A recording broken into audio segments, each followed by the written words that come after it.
Radians and angular motion. When you took higher, you'll appreciate that the link between radians and degrees was 360 degrees was 2 pi radians. Similarly, 180 degrees was pi radians. And 1 radian is 57.3 degrees. Now for us, we've been looking at objects moving with linear motion. Now we're going to be looking at objects moving in a circular path. That means that they have angular motion. But objects travelling in a circle have both linear and angular velocities.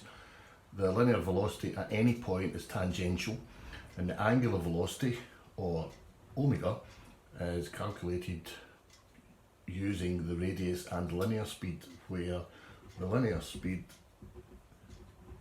v is equal to the radius times the angular velocity. We use these radians for angular motion because that's the unit of angular displacement, or simplified as the Greek letter sigma.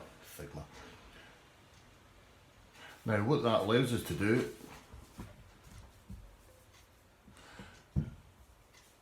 is link what we did with the linear motion with what we're going to do with angular motion, where the linear terms can be replaced by the angular terms. The linear displacement s is now angular displacement theta. The initial linear speed u is now omega naught. The linear speed v is omega. Linear acceleration a is now going to be replaced by the Greek letter alpha, and time is time. What you can also see in the last column, which is on page 6 of your notes, are the relationships linking the linear quantities with their angular quantities. This also allows us to rewrite the equations of motion that we looked at with linear motion to, big reveal, the equations of motion we're going to be using in the angular motion, where the terms for the linear quantities are replaced by the now angular quantities. You can see the old v equals u plus at, s equals ut plus a half at squared, and v squared is u squared plus 2as. Now that's all on page 6 of your notes, which I would advise you read, but I'm going to do a little worked example just so you can see how easy these are. Take that page away. Now what I've got is a buzzsaw, accelerated from rest with an angular acceleration of 1.2 radians per second squared, the unit of angular acceleration, until it rotates with an angular velocity of 64 radians per second. And the statement is simple: to calculate angular displacement of the saw. Now when you did this at higher, with me, you'd have been doing suvat.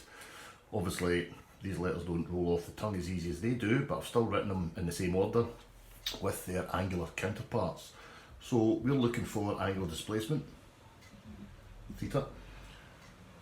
The initial angular velocity, considering it started from rest, is 0.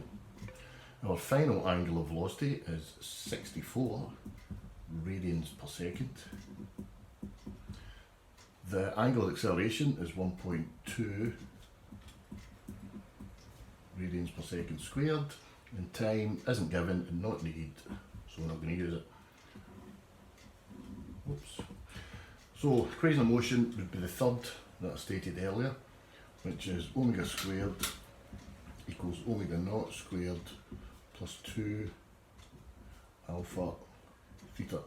So replacing like for like, omega 64 squared is equal to omega squared, which is 0, plus 2 times the angular acceleration of 1.2 times the unknown angular displacement. We rearrange that, do the basic arithmetic, and we end up with an angular displacement of 1710 radians. Now converting, because they can ask you, this is also If you divide that by pi, you get it as 543 pi radians. And considering 2 pi radians is one complete rotation, then you divide that further by 2 and you get 272 rounded rotations.